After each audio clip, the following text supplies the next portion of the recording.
ওম তব কথামৃতম তত্ত্বজীবনং কবিভিরীরিতম কলমশাপহম শ্রবণমঙ্গলম শ্রীমদাততম ভুবি গিনন্তি যে ভুরিদা জনঃ। বন্ধুরা, আজও আবার শুরু করছি কথামৃতকার যা লিখেছে। এবার নাট মন্দির সম্পর্কে আলোচনা। আগের আগের দিন মা কালীর ঘরে যেভাবে মা সজ্জিত ছিলেন এবং স্বয়ং শিব দেবাদিদেব মহাদেব মায়ের পায়ের তলায় কীভাবে শায়িত ছিলেন এবং মায়ের সারা শরীর যেভাবে অলঙ্কার ভূষিত ছিল তার পুঙ্খানুপুঙ্খভাবে রচনা বর্ণনা করেছেন এবং কোনো জায়গায় এক এক বিন্দু যেন এদিক ওদিক ফাঁক ফোকর নাই। কালী মন্দিরের ভেতরে মা যেমনভাবে আছেন, শিব মহাদেব যেভাবে শায়িত আছেন, কোথায় ঝাড় লণ্ঠন আছে, কোথায় গঙ্গা জলের পাত্র, কোথায় ফুলের মালা এবং মার দেহে কোথায় নাকছাবি, কোথায়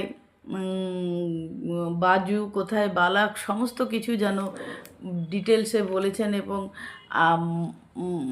মানে বলার সঙ্গে সঙ্গে এমনভাবে হচ্ছে যেন মাকে দেখা যাচ্ছে, মাকে কিভাবে সাজানো হয়েছে। কথামৃত এত সুন্দর লিখেছেন। আজকে নাট মন্দিরের বর্ণনা দিচ্ছে।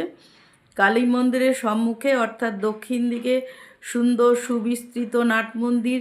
নাট মন্দিরের ওপর শ্রী মহাদেবের ও নন্দী ও ভিঙি মার মন্দিরে প্রবেশ করিবার পূর্বে ঠাকুর শ্রীরামকৃষ্ণ মহাদেবকে হাত জোর করিয়া প্রণাম করিতেন, যেন তাহার আজ্ঞা লইয়া মন্দিরে প্রবেশ করিতেছেন। নাট মন্দিরের উত্তর দক্ষিণে স্থাপিত দুই সারি অতি উচ্চ স্তম্ভ, তদুপরি ছাদ। স্তম্ভ শ্রেণীর পূর্ব দিকে ও পশ্চিম দিকে নাট মন্দিরের দুই পক্ষ। পূজার সময় মহা উৎসবকালে, বিশেষত কালী পূজার দিন নাট মন্দিরের যাত্রা হয়। ওই নাট মন্দিরের রাসমণির জামাতা মথুরবাবু শ্রীরামকৃষ্ণের উপদেশে ধ্যান ও মেরু রহিয়াছেন।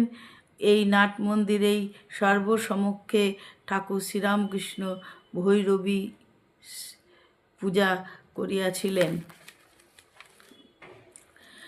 তাহার ভোগঘর ও তার পাশে হচ্ছে ভোগঘর ও অতিথিশালা, বলিস্থান। নাট মন্দিরের সঙ্গে লাগোয়া যা যা আছে তার বর্ণনা দিয়েছেন। চক মিলান উঠানের পশ্চিম পাশে দ্বাদশ মন্দির আর তিন পাশে একতলা ঘর। পূর্ব পশ্চিমের ঘরগুলির মধ্যে ভাড়ার লুচি ঘর, বিষ্ণু